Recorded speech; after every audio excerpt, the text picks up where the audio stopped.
Hello everyone, you're watching PhysioClassroom channel, and in today's video we are going to practically demonstrate the strain counter-strain technique to successfully treat the dysfunction of the subscapularis muscle and thereby helping in improving the shoulder abduction and external rotation ranges in a frozen shoulder or an adhesive capsulitis patient. It is important to note that the shoulder joint is dependent upon the smooth synergistic action and coordinated activity of around 20 muscles for its normal functioning. And failure of this synergistic effort due to any hypo or hyperactivity in one or more of these muscles can easily result in a shoulder dysfunction and loss of early range of motion in the shoulder joint.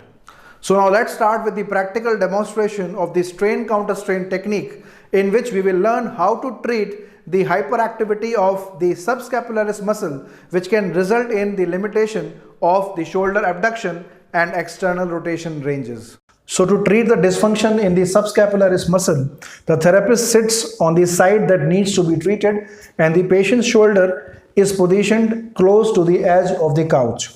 The therapist next palpates for the tender point in the subscapularis muscle by probing in the anterolateral to posteromedial direction.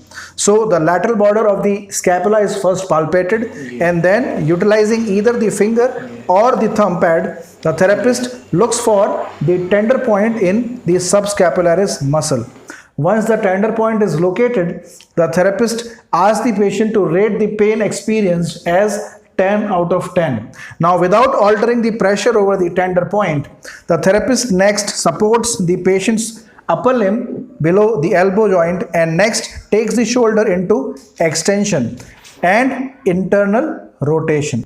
The therapist keeps on asking the patient to rate the pain experienced over the tender point while fine-tuning the shoulder into ranges of extension and internal rotation. Once the position of maximum comfort is found, where the pain is elevated by 100% or at least by 70%, it is maintained for 90 seconds.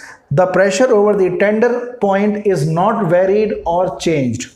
After 90 seconds, the part is again repositioned in the initial position and the tenderness is again reassessed. Complete reduction of tenderness or a reduction of at least 70% indicates an effective treatment. So a quick recap: find the tender point within the subscapularis muscle, take the affected side shoulder into extension and internal rotation, hold the position for 90 seconds and then again reposition the shoulder joint.